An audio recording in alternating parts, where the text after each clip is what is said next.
नमस्कार। मेरे सामने 28 वर्षीय युवती हैं जिनकी हस्तरेखाओं को मैं यहाँ पर देखने जा रहा हूँ।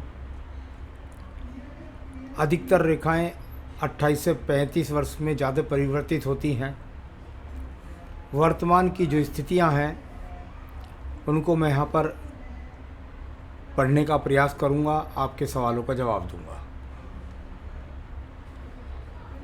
तो लेफ़्ट हैंड से लेकर राइट हैंड तक सब मैं आपके देखूंगा। तो आइए बात करते हैं सबसे पहले आपकी सबसे छोटी उंगली कनिष्ठा के बारे में। सबसे छोटी उंगली कनिष्ठा जब आपके जीवन में सूर्य की उंगली के प्रथम पर्व तक नहीं पहुंचती है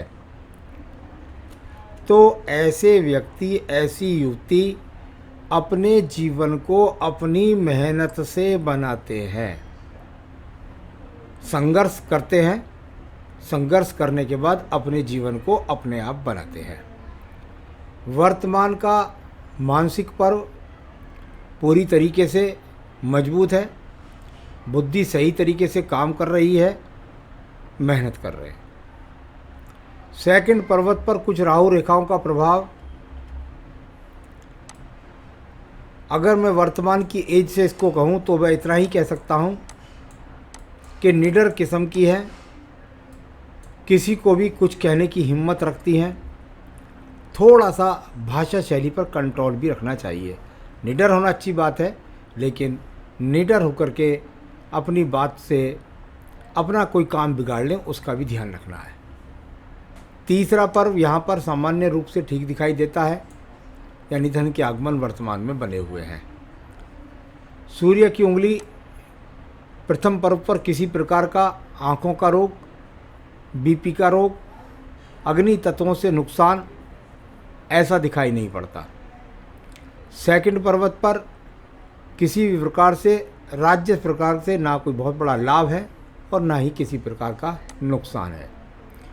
तीसरे पर्व की स्थिति यानी कुल मिलाकर अपने माता पिता के प्रति सम्मान और समाज में सम्मान वर्तमान में पा रही हैं। शनि की उंगली का प्रथम पर्व आपके शरीर में स्थायी रोगों के लिए जाना जाता है। अभी शरीर के अंदर कोई भी स्थायी रोग नहीं है।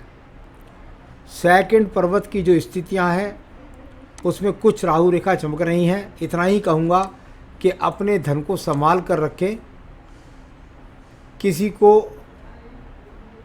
किसी की बातों के बहकावे में आकर के आप अपना धन किसी को ना दें, ये ध्यान रखना है आपको। तीसरा पर्व कहलाता है आपका, यहाँ से बहुत पता लगता है पूजा पाठ की स्थिति। अगर पूजा पाठ की स्थिति देखूँ इतनी राहु रेखा हो जाए तो पूजा पाठ के प्रति तो ध्यान लगता नहीं है।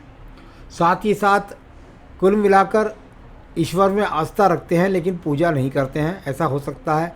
और कुल मिलाकर अभी पारिवारिक स्थितियों में क्योंकि पहुँचे नहीं हैं तो परिवार के लिए तो अभी मैं कह सकता हूँ आपका सामान्य मेलजोल ठीक है। बृहस्पति की उंगली का प्रथम पर्व शुगर नहीं, कोलेस्ट्रॉल नहीं, लीवर नहीं, किडनी के रोग नहीं, तो उस तरह के कोई रोग दिखाई नहीं देते। अगर सेकंड पर्व की स्थितियों को देखता हूँ तो यहाँ पर भी कोई बुरी रेखाओं का प्रभाव नहीं है, यानी कह सकता हूँ कि सामान्य रूप से अगर अब विवाह हो जाए तो पति के साथ में संबंध ठीक रहेंगे। तीसरे पर्व की स्थिति की बात करता हूं तो संतान उत्पत्ति कारक पर्व भी ठीक है। अंगूठे के प्रथम पर्व पर कुछ स्पॉट नज़र आते हैं, बस कह सकते हैं थोड़ा सा चरित्र के प्रति सावधानी रखें। सेकंड पर्वत पर माइनस रेखाओं का मतलब होता है आप अपने जीवन में तर्क करने की शक्ति रखती हैं, किसी की गलत हाँ में हाँ नहीं मिलाती। मैं बात करता हूँ आपके बुध पर्व के बारे में। अभी जो स्थिति धन की है, जो भी चीज़ें हैं वो लगभग आपके लेफ्ट हैंड से ही पड़ी जाएंगी। तो यहाँ पर बुध पर्व की स्थितियों को यदि मैं देखता हूँ तो अभी मैं कह सकता हूँ कि संतोष नहीं है जो धन के कारक हैं। यानी अगर कहूँ तो अभी जो धन की स्थिति आप प्राप्त करे हुए हैं उससे आपको संतोष नहीं है और संतोष होना भी नहीं चाहिए जब एज 28 की हो। सूर्य पर्व की जो गतिविधियां हैं उनमें अभी बहुत ज़्यादा कटाव पटाव है। बस इसको इतना कह सकते हैं क्रोध पर नियंत्रण रखें, मुझे अपने आप में ज़्यादा कॉन्फिडेंस होना, मैं अपने पैरों पर खड़ा हूँ या मैं ही सब कुछ हूँ, इस तरह की मन में बातें आ सकती हैं, उनका ध्यान रखना है। थोड़ा सा पिता के स्वास्थ्य के लिए भी ये ठीक नहीं कहलाती हैं। यहाँ पर बात करता हूँ आपके भाग्य के पर्व की और शनि के पर्व की यदि बात करता हूँ तो मैंने कहा कि जब इस तरीके से रेखा जाकर बृहस्पति को जाती है तो ये भी बुरी नहीं कहलाती। कुल मिलाकर मैंने कहा है इसके बारे में कि यदि इस तरह की रेखाएं बृहस्पति की तरफ जाने का प्रयास करती है तो धन की इच्छा के साथ सम्मान के लिए भी जानी जाती हैं। अभी भाग्य को ज़्यादा अच्छा नहीं कह सकता, कुल मिलाकर भाग्य की जोर आजमाइश चल रही है। आइए बात करते हैं इसके बाद में आपके पर्व की, और वह पर्व है आपका बृहस्पति का पर्व।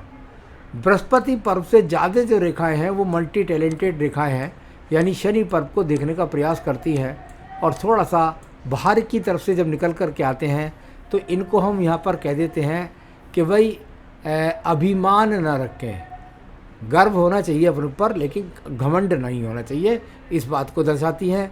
साथ ही साथ अभी सिर्फ और सिर्फ टैलेंट का उपयोग करके धन कमाने की इच्छाएं ज़्यादा हैं। बृहस्पति खराब नहीं कह सकते लेकिन थोड़ा खराब है। आपकी हृदय रेखा को देखिएगा। हृदय रेखा की जो वर्तमान की स्थिति है इसको बिल्कुल अगर मैं कहूँ तो अभी इसके लिए 2-3 बातों को थोड़ा सा मैं कह करके चलूँगा। जब मैं इस बात को कहता हूँ तो इसका मतलब ये होता है कि मन पर ज़्यादा बोझ लेकर के चलना, ये कर दूंगा वो कर दूंगा ऐसा होना चाहिए, या परिवार के लिए ज़्यादा, क्योंकि हृदय रेखा हृदय संबंधित है, परिवार के लिए ये कर दूंगी ऐसा ज़्यादा इच्छाएं होना। थोड़ा सा खान पान पे ध्यान रखना, यानी गलत खान पान और एटमॉस्फियर से। देखिए जब 28 की बात कर रहे हैं, मैं उस समय की बात कर रहा हूँ, अभी कोई बड़ा स्थायी रोग नहीं, लेकिन इस बात का आपको ध्यान रखना चाहिए। बहुत ज़्यादा मन के ऊपर बोझ लेकर के नहीं जीना चाहिए, बहुत ज़्यादा आधुनिक शैली में नहीं जाना चाहिए, कभी आपका स्वास्थ्य खराब हो जाए, इसके बहुत ज़्यादा अंदेशा मुझे यहाँ पर है। तो खान पान का ध्यान रखना है। चलिए अब बात करते हैं इसके बाद में हम यहाँ पर आपके, और वो है आपके यहाँ पर निम्न मंगल पर्व। कर्म रूपी निम्न मंगल पर्व के अंदर बहुत सारे अभी एक्स के चिन्ह मौजूद हैं, नक्षत्र जैसी स्थितियां भी बनने का प्रयास करती हैं। बस इसको कह सकता हूं कि कुल मिलाकर बहुत ज़्यादा मन के अंदर क्रोध रखना या बहुत ज़्यादा कॉन्फिडेंस रखना या मेरी ही मेरी बात चलेगी, अभी तो सिर्फ इनको इतना कह सकते हैं। और ये रेखाएं जब ज़्यादा लंबवत होकर चलती हैं तो इनको कहते हैं प्रयासरत रेखाएं भी, यानी मेहनत करते हैं, ऐसा नहीं सपना देखते हैं। तो अभी इससे बहुत ज़्यादा इतना ही कहूँगा कि अपने भाषा शैली पर कंट्रोल रखें। आइए बात करते हैं इसके बाद आपकी यहाँ पर रेखा की, और वह है आपकी यहाँ पर बुद्धि रेखा। अगर बुद्धि रेखा की स्थिति है तो वो भी थोड़ा सा दूर से है, यानी ये थोड़ा सा जब आयु रेखा से हल्का सा अलगाव करके चलती है तो इसमें ऐसा बोला जाता है कि मैं भी कुछ हूँ, पति को ये बताते हैं कि मैं भी कुछ हूँ, पति कहते हैं मैं कुछ हूँ, वो आप कहते हैं कि मैं कुछ हूँ, यानी आपके अंदर वो ज़्यादा कॉन्फिडेंस होना। अभी मैं इसको किसी बुरी प्रकार की बात भाषा से बोलूँ तो वो यहाँ पर अभी बात नहीं है। थोड़ा सा राइट हैंड पर देख लेता हूँ एक बार, ये अलगाव कितना वहाँ पर दिखाई देता है। हाँ, ये इस प्रकार की प्रवृत्ति तो आपके जीवन में आजीवन रहेगी। तो ये अपने आप में वो रेखा है जो बताती है, यहाँ बुद्धि रेखा बैलेंस में तो है, बुद्धि सही काम करेगी, लेकिन यहाँ पर कॉन्फिडेंस आपको ज़्यादा रहेगा। किसी की जल्दी से बात में हाँ ना मिलाना, इस तरह बोल सकते हैं। यहाँ पर बात कर लेते हैं आपके द्वितीय मंगल पर्व की। द्वितीय मंगल पर्व से एक रेखा जाकर के जब इस प्रकार से मंगल पर्व से सूर्य का संबंध बनाए तो इसको भी हमारे यहाँ कह देते हैं मेहनत से दूर स्थान से जुड़ करके भाग्य बनाना। तो ये बहुत अच्छी कर्म रूपी रेखा इसको हम लोग कहते हैं। तो ये अच्छी है, कभी कभी ये इंजीनियर लोगों के हाथों में भी अच्छी खासी देखी जाती है। यहाँ पर बात करूँगा इसके बाद में आपके कोई झगड़ा झंझट कोर्ट कचहरी मुकदमा तो यहाँ पर दिखलाई नहीं देता। बुध रेखाओं की बात करता हूँ तो यहाँ पर कोई व्यावसायिक रेखा आपके पास मजबूत नहीं है। यहाँ पर ये बात हो सकती है कि जीवन में हो सकता है आपको नौकरियों में परिवर्तन करना पड़े, लेकिन किसी प्रकार की व्यवसायिक रेखा का मजबूती से यहाँ पर स्थान दिखलाई नहीं पड़ता। यहाँ पर बात करते हैं आपकी भाग्य रेखा के बारे में। उससे पहले ये चंद्र रेखा का देख लीजिए। ये वो रेखा है जिसके कारण आप विदेश गए और विदेश से जाकर के आपने नौकरी स्थापित की। साथ ही साथ शुक्र पर्व के अंदर से शुरुआत होती है, तो काफ़ी समय तक विदेश में रहते हैं, लंबे समय तक विदेश में रहते हैं। इस तरह की रेखा जब संबंध बनाती है तो थोड़ा सा इस पर्वत पर अगर देखा हूँ तो ये मंगल का मध्य पर्व है और इसमें से रेखाएं कुछ ज़्यादा गुजर रही हैं होकर के। तो मैं बस बोल रहा था कि भाई नौकरी परिवर्तन का सामना हो जाए। अभी मैं 28 पर देखता हूँ तो मुझे नहीं लगता कि किसी प्रकार से कोई नौकरी परिवर्तन का योग है। बहुत रेखाएं अभी आपके जीवन में बनने वाली हैं मजबूती के साथ। तो इस तरह का हो सकता है कि जॉब में परिवर्तन का सामना तो आपके जीवन में कई बार हो। तो ये इस तरह की स्थिति है। थोड़ा सा क्योंकि भाग्य रेखाएं चलती हैं, थोड़ा गैप लेती हैं, तो आप प्रमोशन के चक्कर में दूसरी जॉब पर, फिर प्रमोशन के चक्कर में तीसरी जॉब पर, इस तरह से जाएं, ऐसा दिखाई पड़ता है। अभी इनके बारे में बहुत ज़्यादा बोलना ठीक रही, क्योंकि अगर राइट हैंड की स्थिति देखता हूँ तो ये अपने आप में अच्छी है। आगे भी हल्की बांदी चलती रहती है, लेकिन मैं 4-5 साल तक के लिए रेखा बोलता हूँ, उसके हिसाब से मुझे कोई ज़्यादा ख़राब स्थिति नहीं दिखती, ठीक स्थिति नज़र आती है। मैं बात करता हूँ इसके बाद में आपके यहाँ पर शुक्र पर्व के बारे में। शुक्र पर्व सामान्य रूप से ठीक ठाक है, बहुत अच्छे संसाधन नहीं तो बहुत अच्छे खराब संसाधन भी नहीं है। तो इस तरह का शुक्र पर्व है। संतान कारक रेखाएं भी आपके हाथ के अंदर 2 चमक रही हैं। तो इस तरह की स्थिति यहाँ पर आपकी उंगलियों की रेखाओं की जो थी मैंने बोली, आयु रेखा की स्थिति को यदि मैं देखता हूँ तो वो दोनों हाथों से नज़र आती है आराम से। अभी काफ़ी लंबी आयु, इसके बारे में ज़्यादा चर्चा करना ठीक नहीं है, तो ये आयु की चिंता कुछ नहीं है।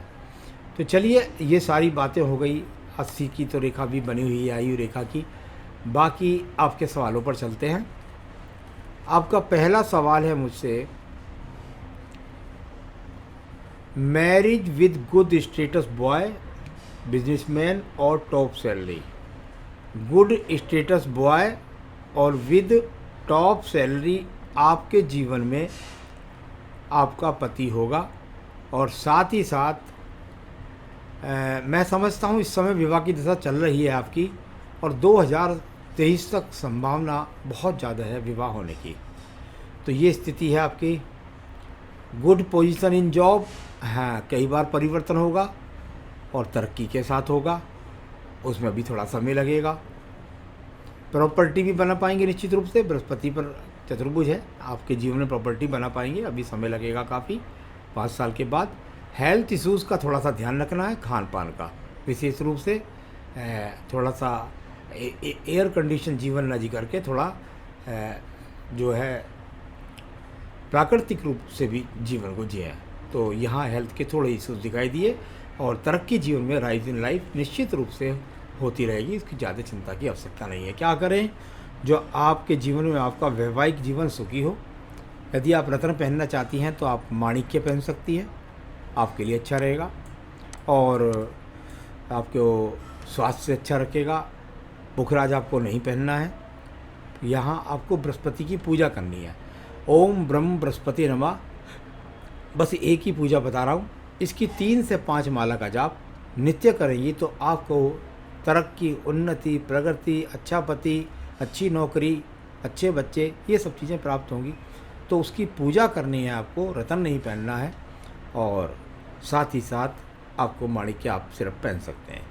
तो ये इस तरह से मैंने आपकी सभी हाथ की रेखाओं के बारे में आपको बताया और उनके आपके सवालों के जवाब। नमस्कार।